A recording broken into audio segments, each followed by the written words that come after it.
Modular 2. Some of you all were in the first class, a couple of classes that we taught over there relative to leadership.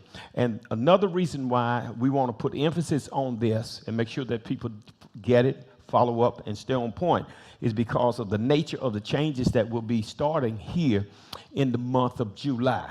Are y'all with me? Somebody say July. All right. And now, Modular 1 and 2 was good, but then wham, we encountered what we call setbacks. And we had some setbacks. And thank God. I'm going to show you some vital positive points from the setbacks. The setbacks allowed me, number one, to be slow to a pace for what we call next level change operations. Had we not had the setbacks, I would have still been doing this. Still doing this. And sometimes you have to slow down to focus. And believe it or not, the setback actually brought me somewhat out of focus, but yet I'm going to show you some positive things about that little bit of a setback. Not only did it allow me to be slow to a pace for next level operations or changes, it also allowed me to complete another phase of the project, which we call Modular 3. Clap your hands for Modular 3.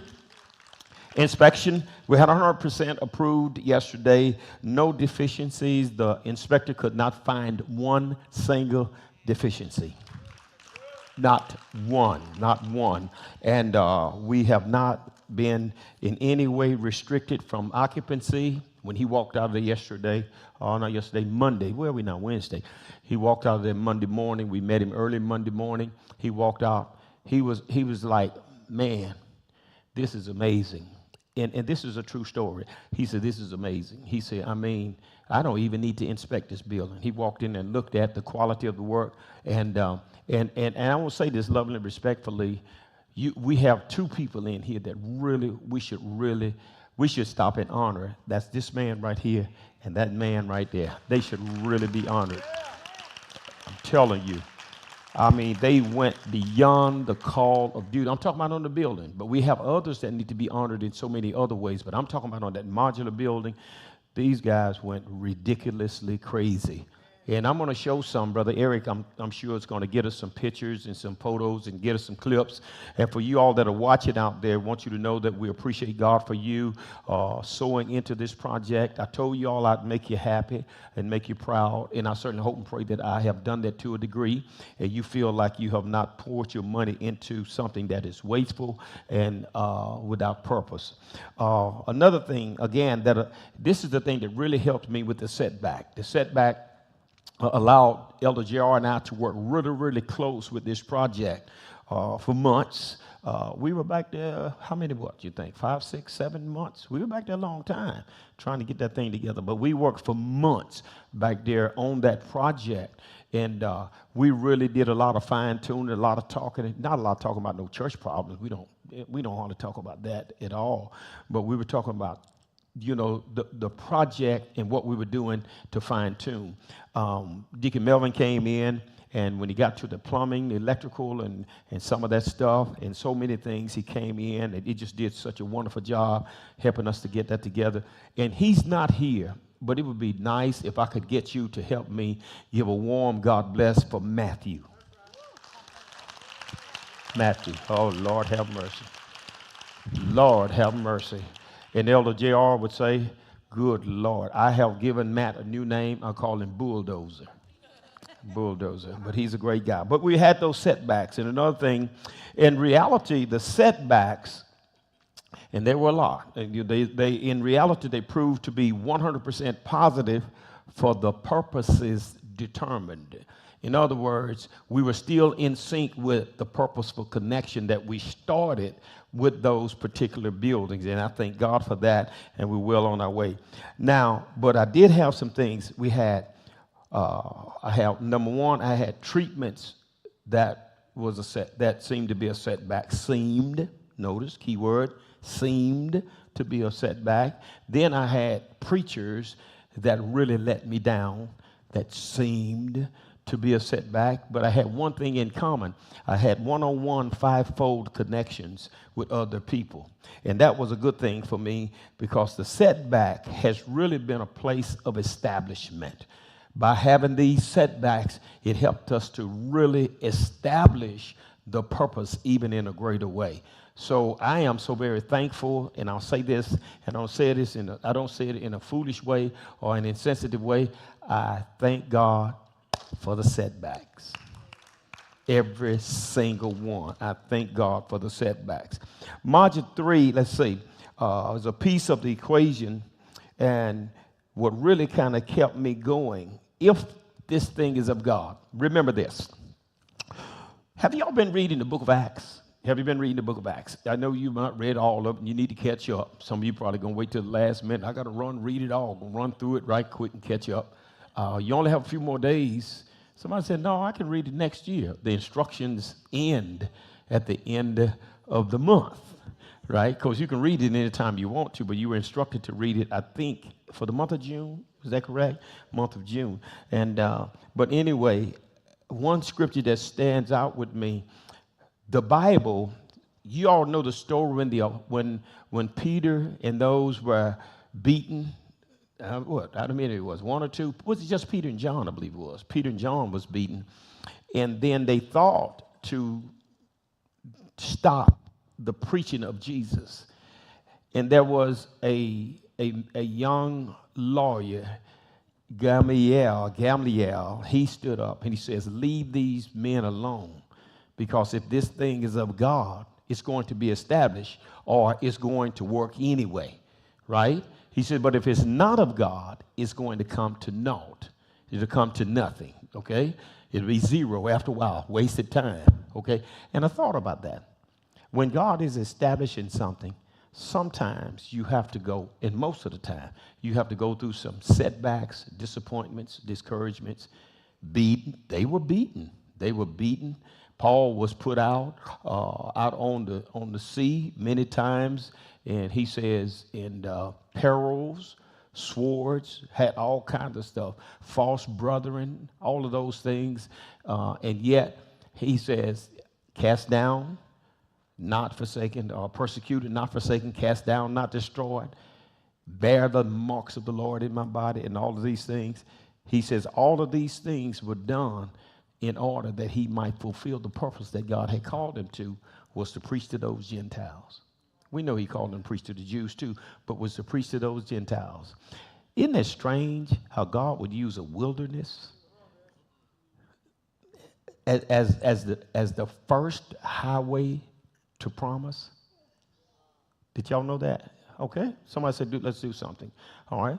In Exodus chapter number 14, verses 13 to 15, God used, first of all, they had, I call it the street to the Red Sea. Then they had the highway through the Red Sea. And then they had the long journey through the wilderness. But every single step of the way, God was there with them. One way or the other, God was there with them. He did not take away the wilderness experience. Moses was set back to the point that where he never even got out of the wilderness himself. Isn't that something? Moses did not get out the wilderness. Moses died, for the most part. You know, God took him up and took him out, showed him the promised land and all of that. So wherever God decided to take him out, don't know exactly, but he took him out on the mount. But isn't it strange that of all of the troubles, the disappointments, and the discouragements that they had, most of them started with a wilderness experience. If you're a Bible reader, a scholar, you know what I'm talking about. No, it didn't. No, they didn't have peaches and cream all the way through the wilderness. Even though they had God leading them, they had some disappointments, some discouragements, and all kinds of things, but God did all of that for the sake of divine purpose. The Bible says in Proverbs, first of all, chapter number 15, verse 22, and I hold this dear to my heart, and you need to hold it dear to your heart. He says, without counsel, purposes, or plans are disappointed or they fail. He said, but in the multitude of counselors or advisors, they are established or they succeed. Your setback is normally for a moment within a season. But within that season, you get established for your better or your greater. If you never go through that season, you will never be ready for the next season. Y'all didn't get that. Y'all didn't get that. Okay, that's another sermon. I'll talk about that later. Okay, trusting God, put this in your notes. Trusting God is not noise only. Trusting God is not noise only. Trusting God is an inner spirit connection. You have to have that connection in your spirit. You know why the Lord told him? One of the reasons God told him, said, y'all go to Jerusalem, you stay there till you be endued with power from on high. And when the Holy Ghost and when the Spirit has come upon you, you're going to have some power, right? He said, but I got to get it in you because you're going to have a connection with me to where when the noise ceases, when the shout is over. Yeah, when the dancing is over, when you can no longer party in your moment, power comes from the inner connection that you have with your God. You can only have a moment of pleasure in the noise, but when the Spirit is active, it's going to keep you when you can't hear anything, when there's no one there, when there's no encouragement there, when you can't find the best of your besties. The Spirit will keep you. When the noise ceases, when the winds settle, when the storms are no longer raging and the winds and the waters and the waves are no longer there, when there is no sound of the thunder, when there is no platform for you to express your thunder, when you're connected in the Spirit, you can be in a cave and you won't hear God in the wind. You won't see him in the fire. But that still, small voice on the inside, Elijah, will get your attention and tell you it's time to get up, move forward, and go. I have a widow woman in place to sustain you. The tragedy of that is when you get to the house of your widow woman, you're going to find something that's going to be disappointing and discouraging. You're going to find out that the widow that I send you to is already on death row. Sent her to, I wish I was in a Bible church. Sent her to a widow that was getting ready to eat the last meal and die. But the prophet says, I heard God. Before you eat anything, fix me the first meal. These are the things that will encourage you when you're in your wilderness moments. See, we like to shout and dance and bounce, but the reason a lot of times we can't go forward is because we can't hear the sound of the noise. Everybody wants great church, but nobody wants a great God. Everybody wants a shouting experience, but nobody wants an encounter. Okay, that's another sermon. Somebody say, teach, Pastor. Exodus chapter 14, verses 13 through 15. The Bible says, when you have it, say, I have it. And for all of you that's out there listening, you pay close attention and you're going to need a pen and a piece of paper or a tablet so that you can take some notes. It says, and Moses said unto the people, read with me, if you can read. Verse 13, are you there? All right, let's read. And Moses said unto the people, fear ye not. Do y'all have Bibles? Can you read? Put it on the screen, people, because they don't bring Bibles to church no more. Okay. All right, they have it on their phone, but they don't want to look at it. If the a bunch of young people in here, they'd have their phone. They'd have those scriptures right there. All right, fear ye not. Stand still and do what? Come on. See the salvation of the Lord, which he will show to you today. For the Egyptians whom you have seen today, you shall see them again no more forever. Read. The Lord shall fight for you, and you shall hold your peace. And the Lord said unto Moses, wherefore criest thou unto me? What did he tell him to do? Speak unto the children of Israel that they go forward. Tonight, you are again in what we call purposeful connection, and I want you to ponder these words in your spirit. We're moving forward. We are moving forward. Every generation, there must be a forward movement. Every generation. Change, newer normal is on the horizon. I didn't say new normal, I say newer. We have new normal now. Since pandemic, we've had a new normal, and some of us are still trying to catch our breath from that. But then something newer is about to arrive at Greater Refuge Temple, and you have to be prepared for it, or if not, you're going to have setback after setback because you are a spectator and not a participator. Are y'all getting this? This is the beginning of what we call post-setbacks. It is a forward progression for change. You're in the classroom. You're in the classroom, so pay close attention. It is a forward progression to change. Next month, Brother Ricky will be, probably Sunday, he could very well do it Sunday, be introducing some things for some of the changes that's about to take place. And I don't know whether he's with us tonight, but he's probably watching us. There's my son right there. Can't see him. You need to be up here with me so I can let you teach this. I ought to give you this paper. He has some very, very interesting things that we need to, and it's my responsibility to get us connected so that we can be ready for what's about to happen. Now, there's a book out, and I want you to get it if you don't have it. It's Dr. Henry Cloud's book. I think it's Transition, I believe it is. Managing Change, it could very well be, but it's Dr. Henry Cloud's book. And some of the things that I'll be sharing with you tonight, some of the outline notes that I have, they came from Dr. Cloud's book. Dr. Cloud is a very notable author, and you need to get some of his stuff. He has a great book out called Boundaries. How many of you read that book? How many of you read the book Boundaries? Dr. Cloud's book? Awesome. Is it an awesome book? Man, to me, when I was reading that book, you know, some books you read, they just capture your attention. It's sort of like Dr.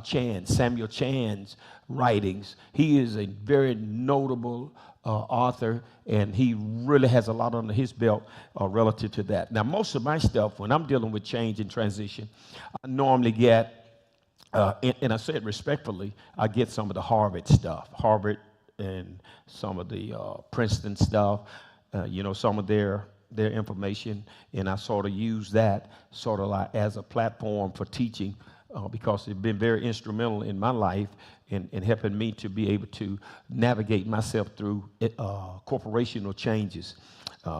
Harvard, I mean, and it's in simple language and simple, it's not so advanced until you can't get it, okay?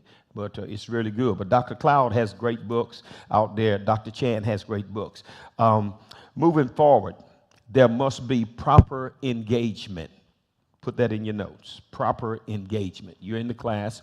This is what we call the pre-teaching enrichment empowerment class for where we're headed. Engage means to involve oneself or to become involved. Get this. Engaged people become alive and focused. Engaged people. A lot of times the reason why the momentum is so low and people's ambition level is so low is because a lot of times that they don't know how to really get engaged. So we're hoping that we can start something next week, in July, which is next week, that will get us back on the frying line. But there will have to be change, people. We have to be ready for change. We can't be analog forever. Are y'all with me? And one of the things that I've learned as a senior executive, not of this church, but as a leader pretty much all of my life, is that one of the worst things that can happen with an executive is that you're forced to do something that will kill an organization, and it's called micromanaging.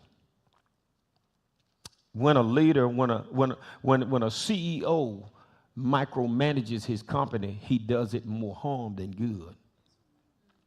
Are y'all hearing me? That's why you must hire the right executives, and I'll get to that in just a minute. You must hire the right people in order to keep you from always nitpicking. You got it? Operate, engaged people, put this in your notes. They operate in their zones. Engaged people use their gifts to stretch themselves. Engaged people produce results that can be felt among teams and within the culture. Engaged people are strong or can become strong executives. Normally, I would have this on a PowerPoint for you all, but unfortunately, I am set back on that, and I don't want to get into that, and we'll get into that later. We'll deal with all that kind of stuff later, but we are still in the process of hiring someone to fill that spot. I have good people that's working for us or working for us in the office, and we have good executive people. We have a good staff. We don't have a TD Jake staff, but I guarantee you, I'll take the staff that I have and put them with the best. Y'all didn't hear me. You did not hear me. I will put them with the best. Are you hearing me? Okay? But there are certain elements missing. I know that's missing because I am the CEO and I know what I need. If I'm the CEO, founder, or owner of a corporation, don't know what I need, then you need to close Walmart down. You got it? Okay? I know you know what you need, and that's going to be good. But is it an asset to building Walmart? Okay, or you know, is it going to be an asset to the company? Okay, so that's where we're headed right now. So right now, I'm set back for a little minute on that, but I'm working on it. Strong executives. The reason why, once you get engaged and people, listen, if you can get even in the church, let's talk about the church for a moment. If you get the lay people engaged, and this church used to be a very extremely highly motivated, engaged church, but then time and life happened. Now, I know you say, you know, we know this happened and that happened. Stop trying to play the blame game. You're in the Garden of Eden. Life happened. What happened is life. People's minds happen. People get the mind. It's just like right now. Sometimes, okay, let's be real about the whole situation. Now, let's be honest. Tonight, we're live for the people that can't make it. But guess what? It's a blessing for us to be able to be live so they can get this teaching. You got it? But there was a time when we were so analoged until we couldn't do this. But now we have to change. We have to shift some things. For example, in here tonight, you have some children in here. This is not a place, and I'm sure Brother Rick is going to be working on this. This is not where the children should be tonight. Those babies shouldn't be up in this type of a class. Well, children could care less about engaging. They couldn't care less about being an executive. These are babies. They need to be in their own settings. There was a time when we put a lot of emphasis on trying to get this done, and we did have it almost there at a time, but life happened. Life happened in the wilderness. God had to deal with it. Life happened when they got to Jericho. God had to deal with it. Life happened when they got ready to go into Ai. God had to deal with it. Life happened when they left Ai and proceeded towards the promised land under the reign of Joshua. Life happened as he had to fight 32 war with 32 plus or minus kings. When Joshua's time was up, life kept happening. You would think that things would be great after such a leader like Joshua. Moses got him to the Jordan River. Joshua got him on into the promised land. But when Joshua died, there was still land to be conquered. Then as soon as Joshua died, then the people started doing what was right in their own eyes. Life kept happening. Change kept happening. What happened? God raised up judges. He raised up the Samsons. He raised up the Deborahs. He raised up the people in the day. And the last judge, one of the last judges or the seers, Samuel, he raised up a Samuel. And they established order back in the house through Eli the priest, that went backwards and allowed the house to become profane through his sons, Hophni and Phinehas. So much so until the glory departed, life happened. But now you're in the promised land. Seems like there should no longer be these types of problems. They get upset. They didn't like the leadership of God, not the leadership of Samuel. They said, we want us a king. We want to be like the nations. God says, give it to them. Give them what they want. They have not rejected you, Samuel. They have rejected me. From that point on, it was a downward spiral. So then they get King Saul, they get King David, and they move on up to King Solomon. And then you get a split kingdom. You get Jeroboam and Rehoboam, and then the kingdom is split. 10 tribes versus 2 tribes. Then you have the southern kingdom, and you have the northern kingdom. You have Israel, and you have Samaria. Then they go on and on and on, and then the sad commentary, even when God is raising up prophets, change after change after change, year after year after year, the top management and the middle management always kept the people in trouble. The Bible says that they were from Dan to Beersheba. If y'all noticed the other day when they launched the missiles, they somehow or another they were airing from the journalists. They were airing from a place called Beersheba. Well, Beersheba is present day now, the old Beersheba. Beersheba, Dan, Beersheba. But it's Beersheba now, okay? So then now what you're dealing with is still, here we are here. We're in the 21st century. And some of the same people, or some of the generations of the same people, they are still giving God trouble. Giving us old Billy. But God will always raise up someone for change. Preacher asked me yesterday, very profound preacher, asked me a question yesterday. He said, what do you think about Trump? What do you think about that? I said, I think of what the Bible says. If it's not Trump, it's going to be someone. Because the stage has to be set for end time prophetic fulfillment. If it's not Trump, it can be a tramp. Whatever it is, somebody has to be in that place. There will be an antichrist. I'm not saying that Trump is the antichrist. Lord have mercy. I won't say anything because we lie, but I have a lot that I could say. Okay? But it will happen. They said, well, what do you think about, and the question is, what do you think about Russia? Putin, what do you think about Ukraine and Russia? I said, I think Ezekiel 36:37. Ezekiel 36:37. What do you think about Jerusalem and all of this stuff that Jerusalem? I think Zechariah 14. That's what I think. It's no secret to me. I just don't know exactly how it's going to unfold, but I do know it's going to happen because it's on the prophetic calendar. We have to change some things now for the season that God has planted us in. Otherwise, we're not going to be outdated. We're just going to be left behind. And I'm not talking about left behind because of the Battle of Armageddon. I'm not the Battle of Armageddon. What do you call that? The rapture. And you go into the Great Tribulation. I'm not talking about that. I'm talking about left behind because we are analoged to the point to where we still want cassettes.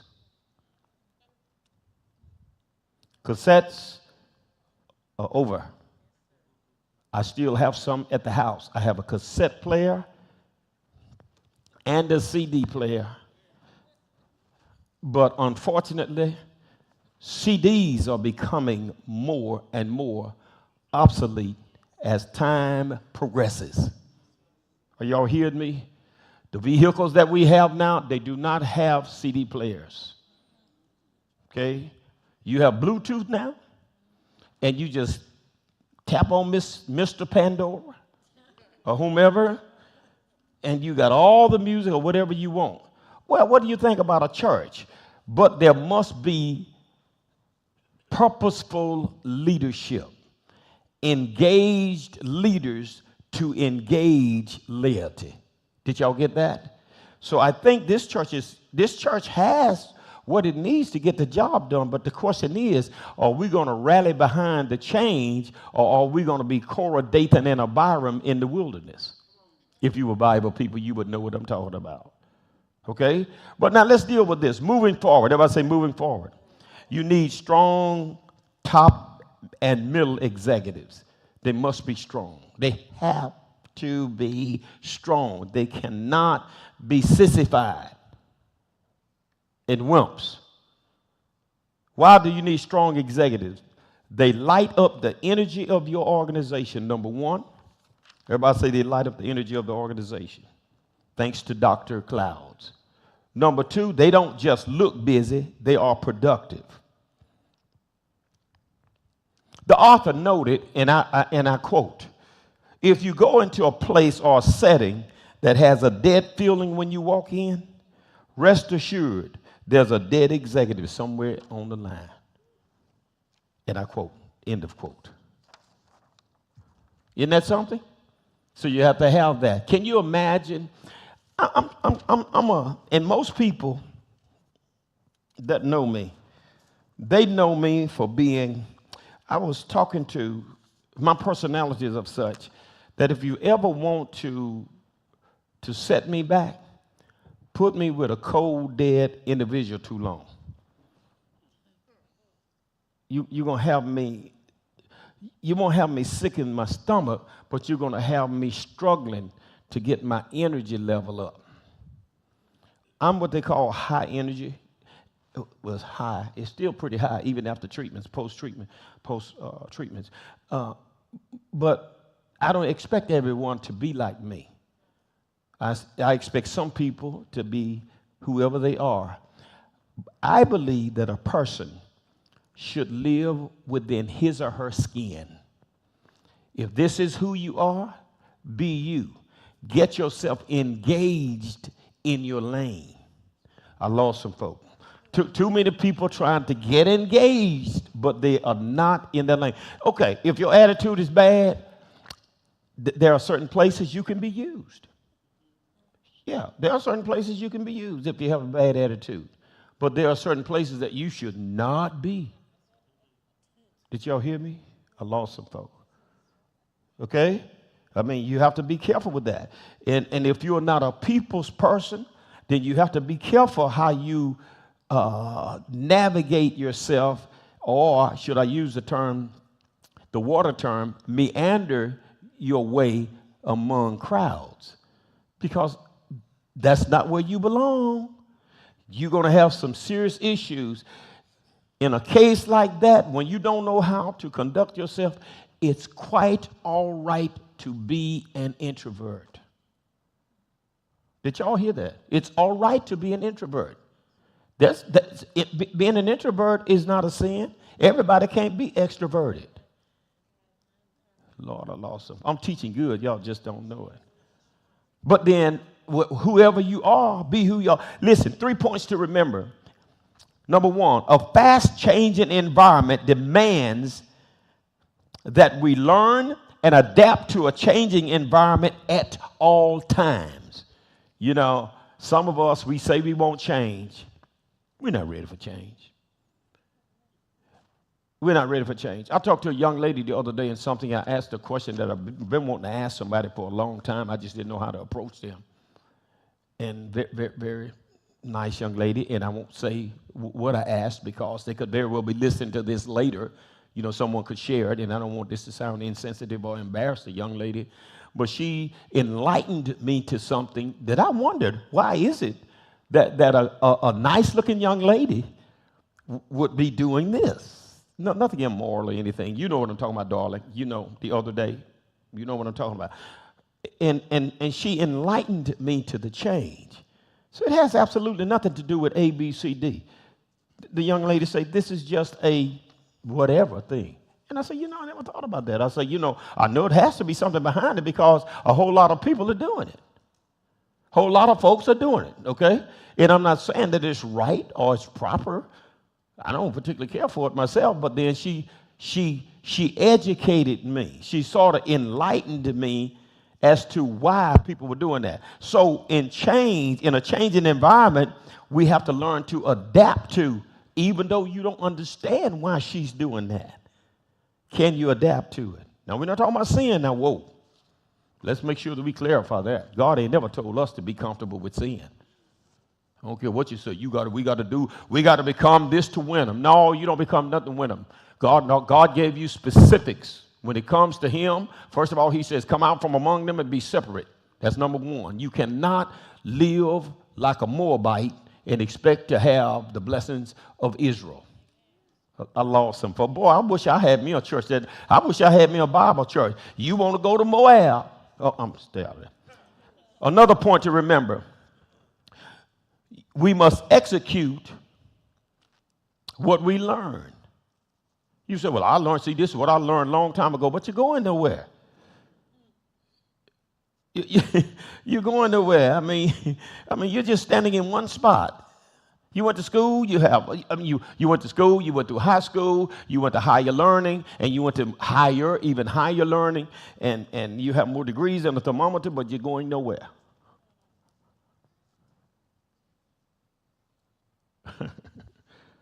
Number three, in order to execute what is learned, you have to connect with the time that you're in.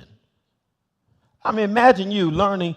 Here you are learning about digital technology now, and you going out now searching for a cassette player. For what? You're thinking analog. Everybody say analog. You're thinking outdated. You have to think about the time that you're in. Everybody say you're teaching quite well, Pastor.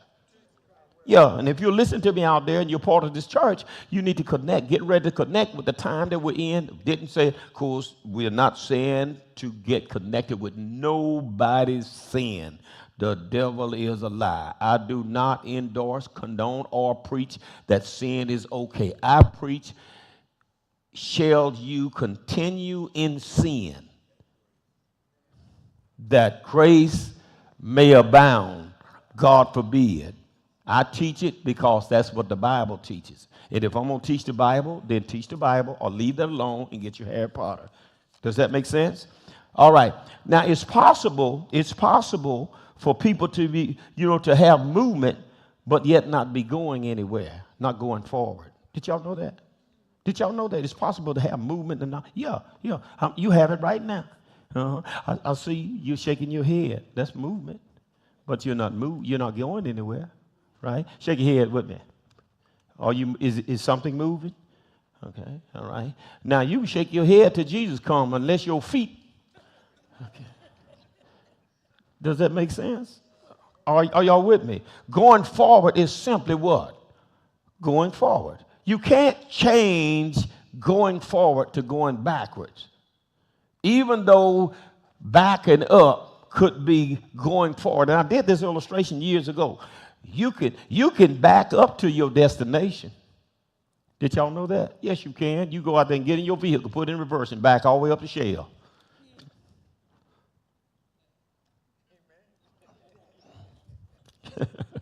I lost half of y'all right there, but I bet you get the picture. Beware of moving executives with no forward movement. Again, God told Moses to tell the people to do what? Go forward. We're telling Refuge Temple to do what? Go forward. We're trying to get people engaged to do what? Go forward. From the top management, middle management, lower management, whatever, or no management at all. We want people engaged, and we want them to move forward and move forward with the times.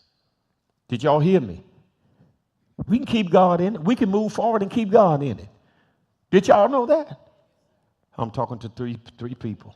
We can move forward and keep God. Now, moving constantly, check this out.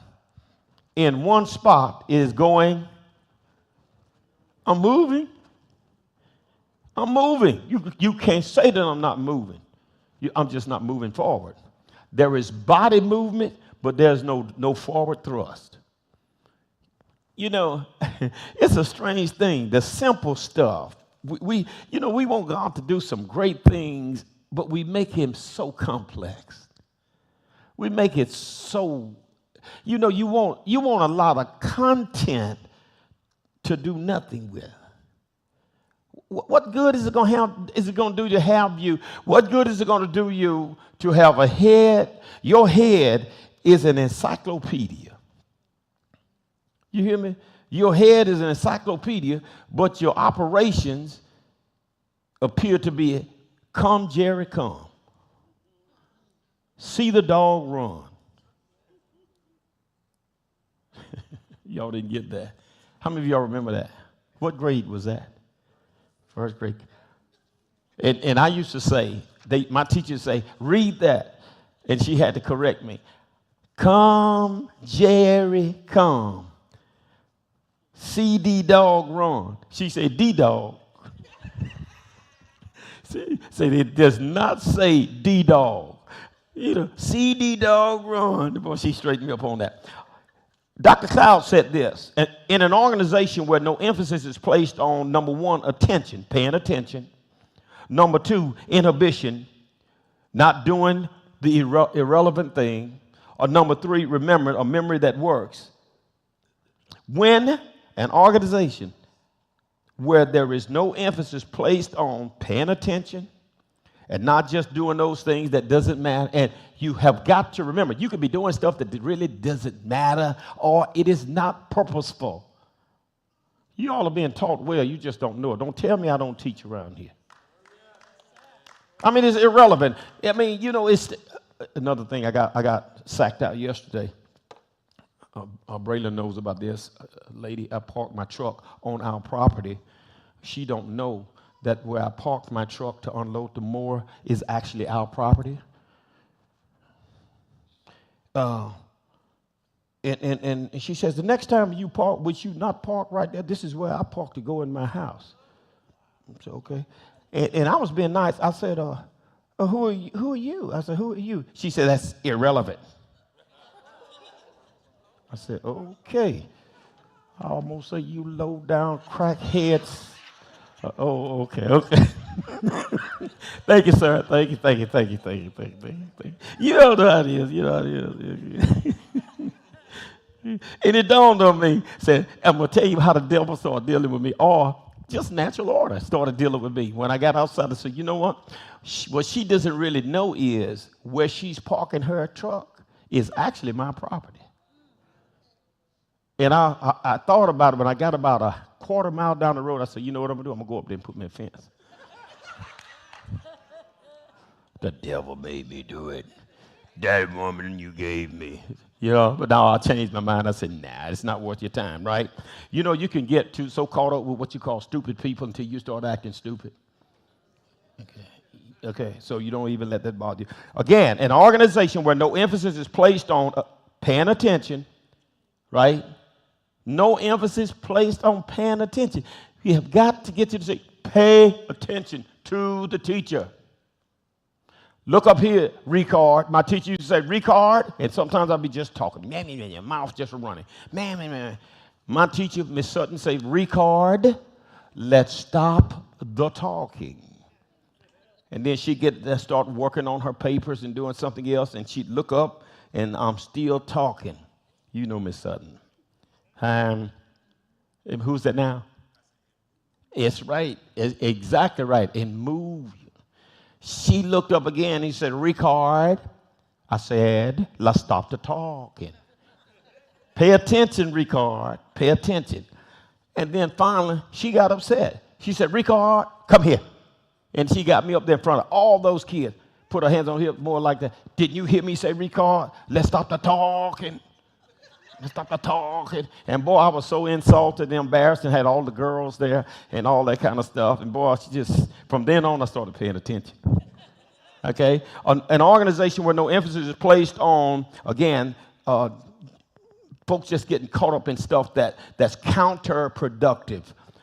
Counterproductive.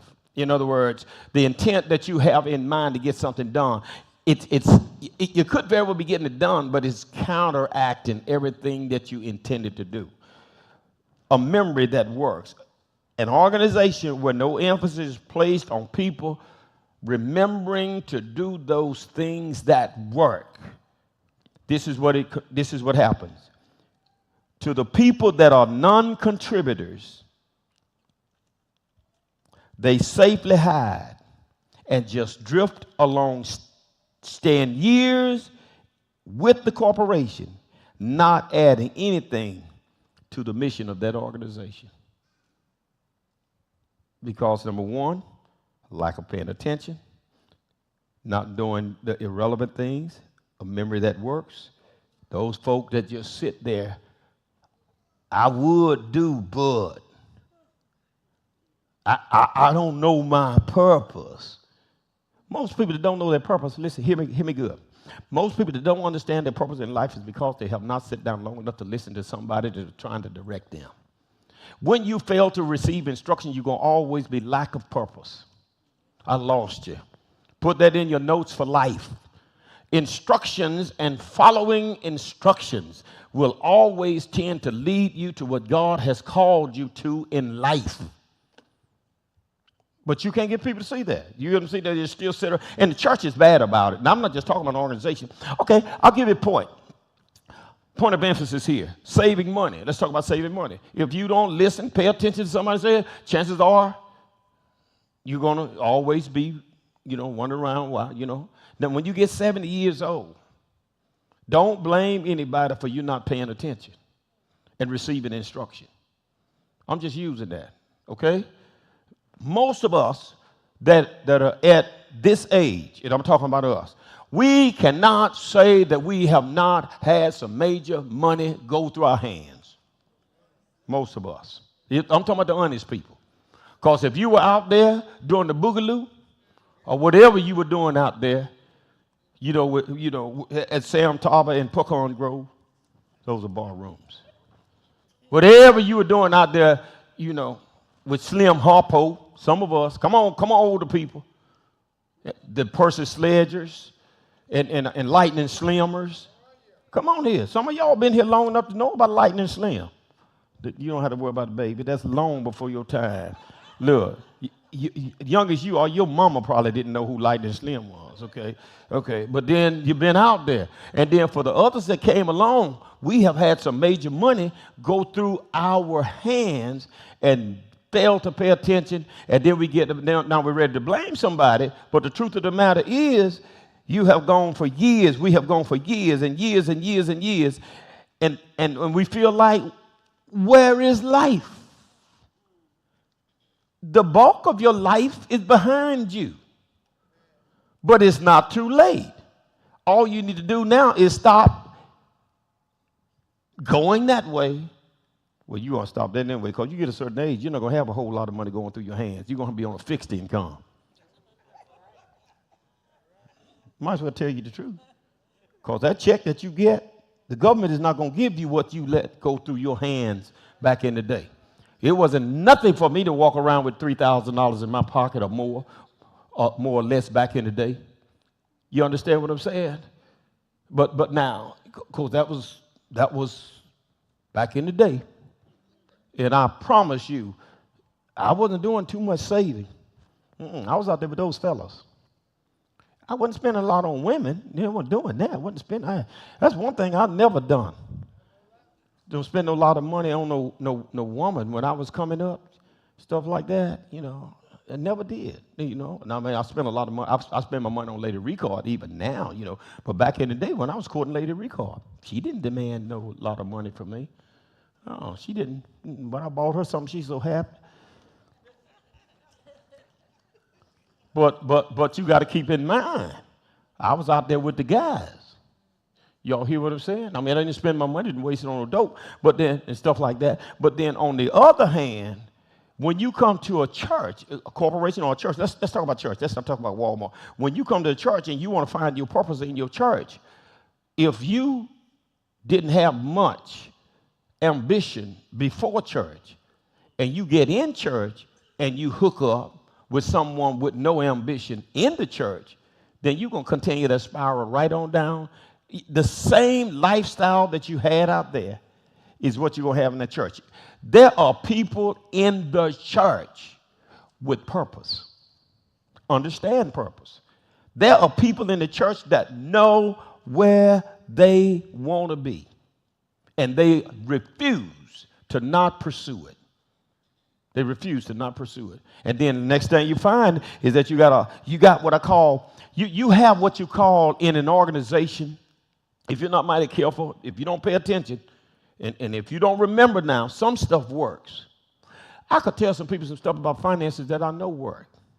The problem is it's a little late in the ball game for me trying to work it now because in this season, I'm in my last season, I don't know whether I have enough time for it to produce the profit that if someone had told me earlier, and I would have started then, okay? Then I would have been way, way down the road, okay? It's not too late. Now, don't get me wrong, it's not too late. But if you're on a fixed income, you can only fix your income the way you need to fix it. And if you go on a fixed income, you go out there and you get a car and you're paying $1,500 a month for a car. I'm just using that because you want to look nice in a car, and you know, and you're getting $1,800 a month. Do the math.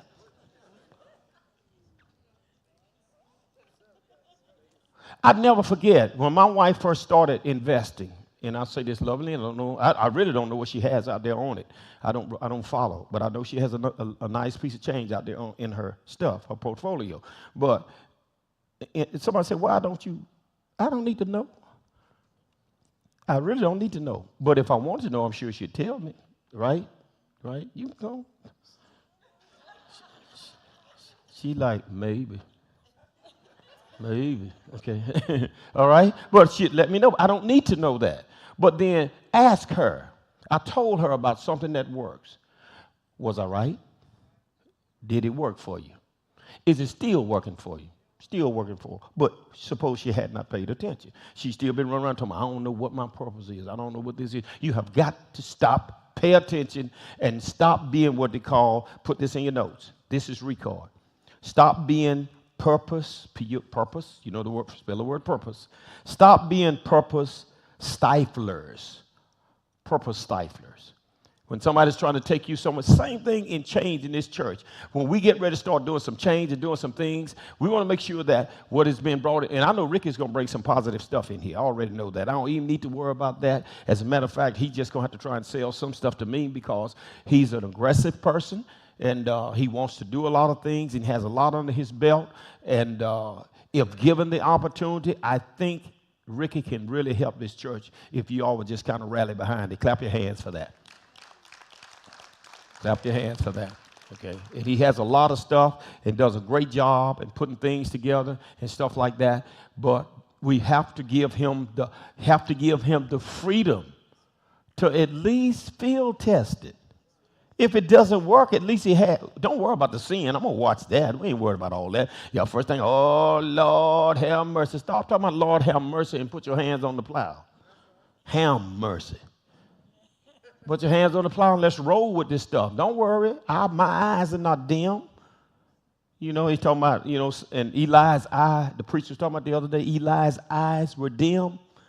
Son, don't fool yourself. I can see around the curve. Somebody say, yeah, when you get around, I can see real good.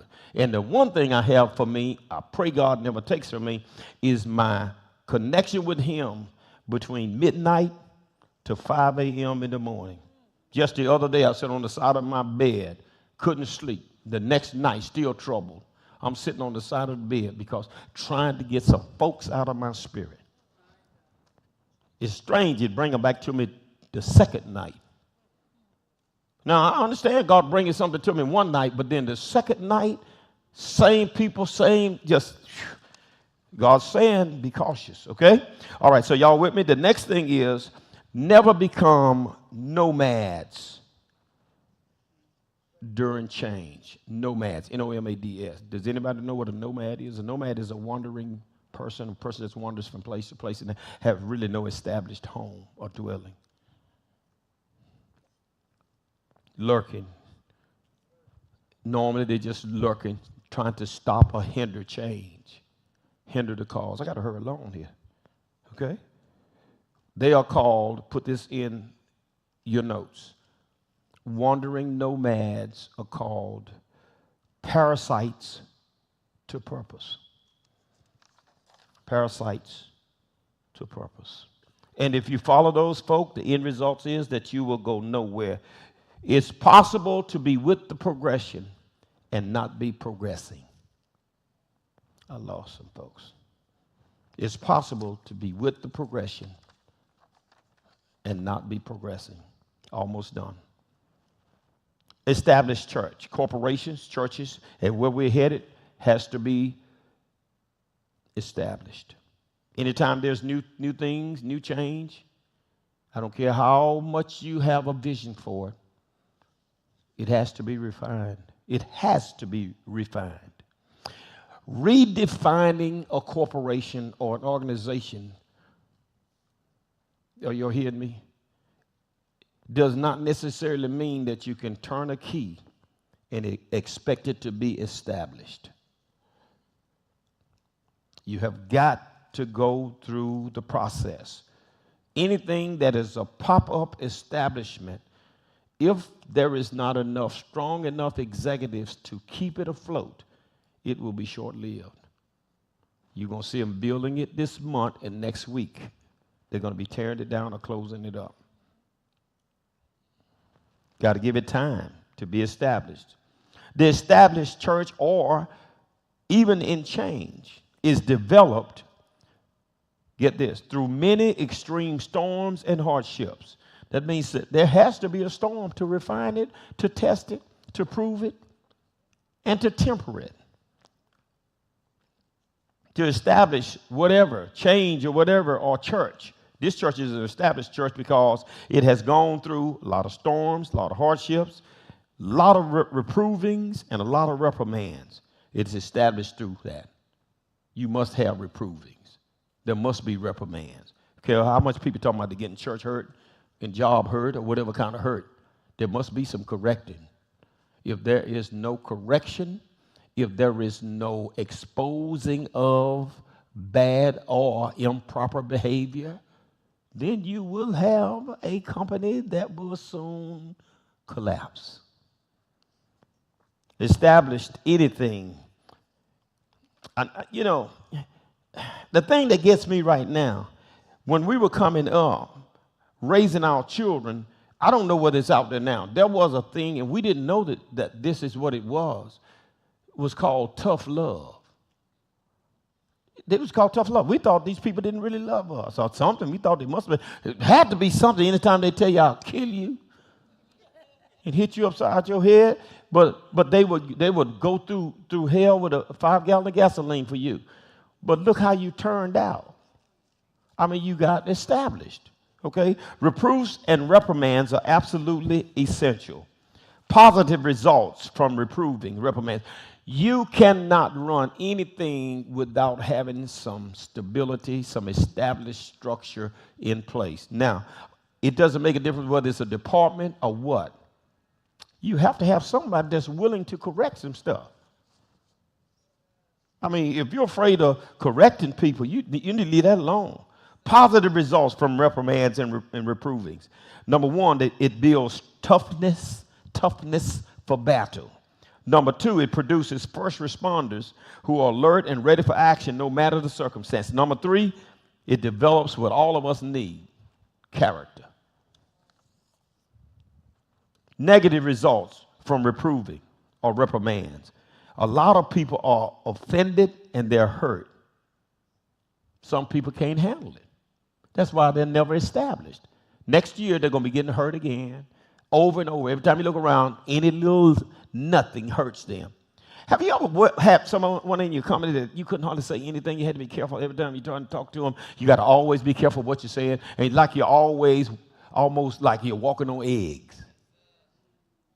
You don't know what to say. You know they're going to get offended. Know they're going to get hurt. Man, that puts your life in jeopardy.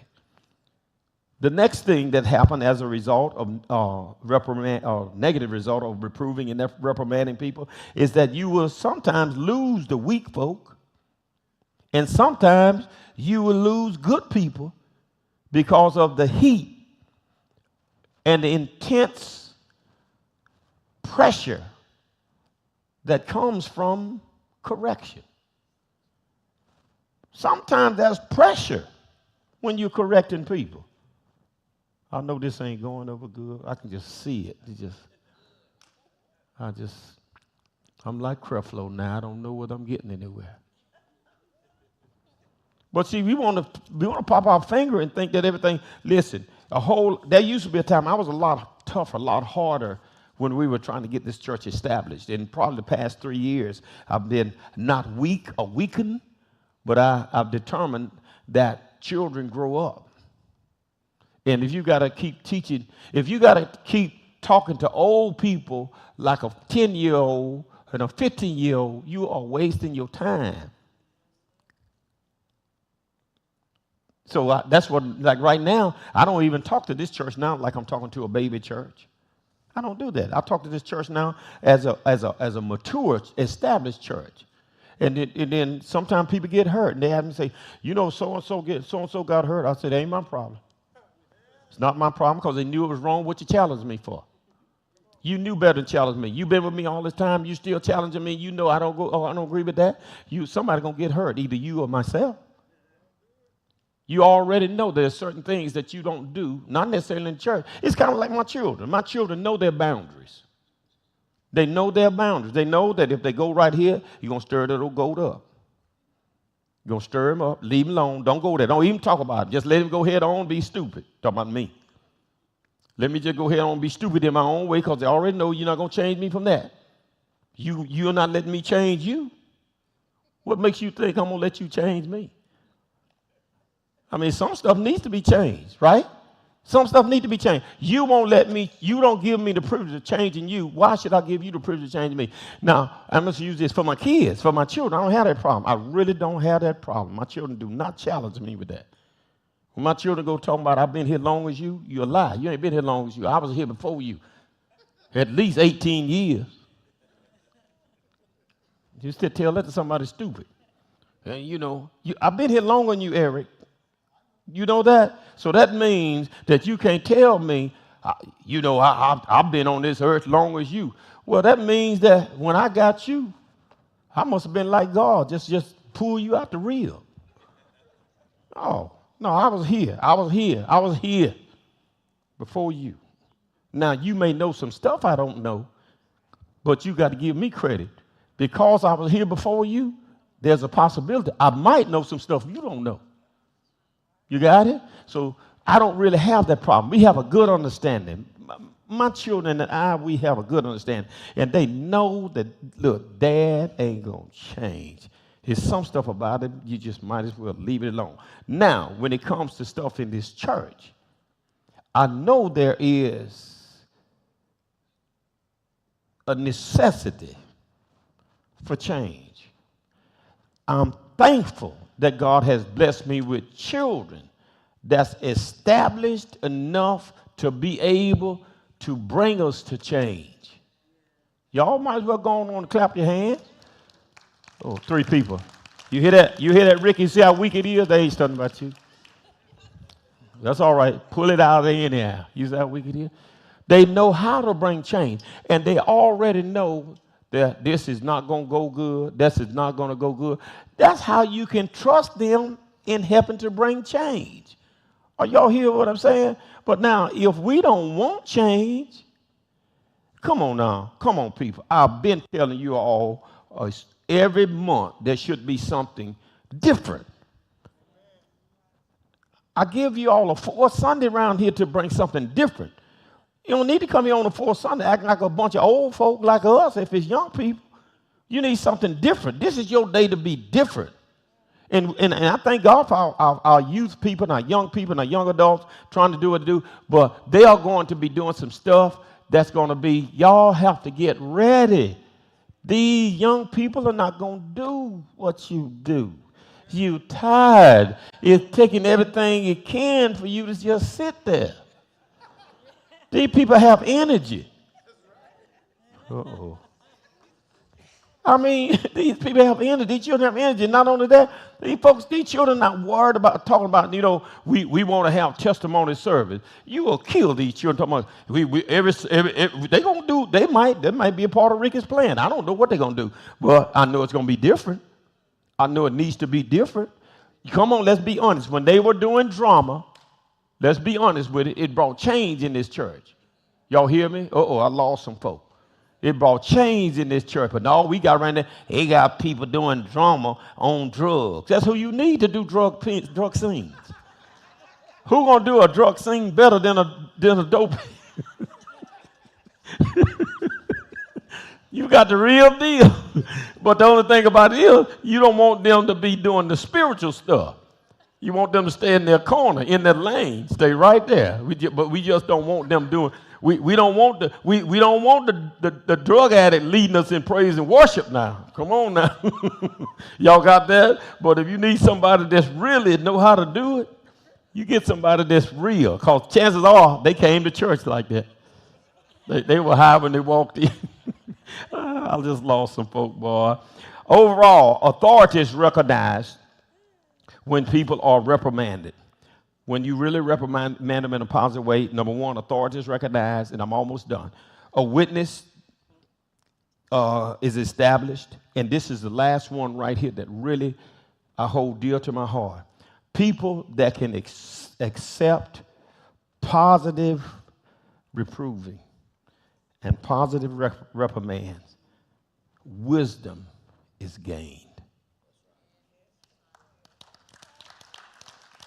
I'm going to go ahead on. It's right anyhow. Wisdom is gained. But if they don't take nothing, so in the conclusion, setbacks, will there be setbacks? Even in shifting? Absolutely.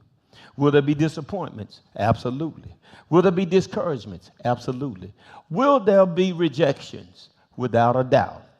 But the whole key to all of this change stuff, and you have to get this in my closing statement, the purpose is to, we know evangelism, it is to reach, we know that, right? But it is also to shift the atmosphere. We have got to shift the atmosphere. Hold each other accountable. Don't keep running to the leader, crying unto him, talking about why is it that we're at this Red Sea and you brought us out here to die. Speak to the people, hold them accountable and say, let's go forward. There has to be change. Let's go forward. Let's keep Jesus in the equation. Now wait, y'all don't have to even worry about that. You talking about to shut something down. I shut something down in a minute if you get too anti-Jesus. Y'all already know that. That's not even. Oh, no, it could be packed. The house could be packed. I'll get up in a minute and ask y'all, is this a circus? Y'all already know that, okay? But we want to shift the atmosphere, and somebody needs to tell the people, go forward. Tell them it's time to move forward. Come off the analog. I know this is the way you've been doing it, and you want it done this way. Every time we come to church, make sure that you got everything just right. No, we have to shift the atmosphere and break normality. Break the way that we are so accustomed to doing things. That's what change does. Change brings in some. I was looking at my grand the other day over at the church in Baton Rouge, and I was excited about it because it's a bunch of young people, and they do that basically on their fourth Sunday. And he said one time, he said sometimes for them to do certain things, they have to put 15 hours in it. 15 hours. So that means change means you got to do something. I watch my son come out here to prepare for praise and worship. I watch him, and I watch y'all singers. Y'all put a lot of time, effort in that. Then y'all come here Sunday morning trying to refresh and refine and make sure you're ready for when you get up, you know, we got this together. That means you got to put something in it. So if you're going to have change, you can't expect to pop your finger. You at the house and thinking that Saturday night you're going to say, this is what we're going to do in the morning. You're not prepared. You have to get prepared.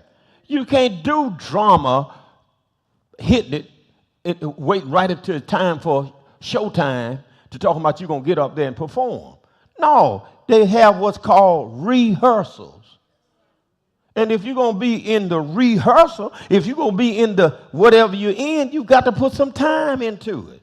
How are you going to shift an atmosphere? For me, my thing is, I'm not worried about any of that. My thing is to be oiled. All I want from it is to be oiled. If God will oil me to serve as senior leader and bless the people of God and feed the house of God, then I am walking in divine purpose. But for some of this stuff that's coming up, I want to tell some of us older people, we are going to be doing what we do, and they're going to do what they do, and then they're going to get everybody connected. We're going to try and get young and old together connected so that we can make sure that we are blessing God, we're evangelizing, we're reaching, and we are on the move forward for change. Are y'all ready for that? All right, well, I'm finished for the night. All right, out there, y'all. I hope y'all got this, because I've been doing a lot of teaching, and when I'm doing this, sometimes y'all don't get it because it's too much. We love y'all. Appreciate God for you. We'll see you.